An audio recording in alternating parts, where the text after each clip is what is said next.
Жолдасым құрылыста істейтін. Қара жұмысшы емес, кәдімгі прораб еді.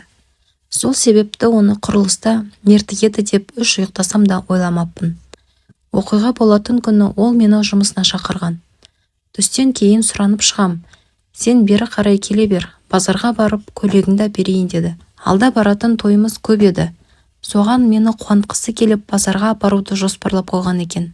Айтылған уақытта оның жұмысына қарай құстай ұшып жетіп бардым. Барсам айналада адам көп.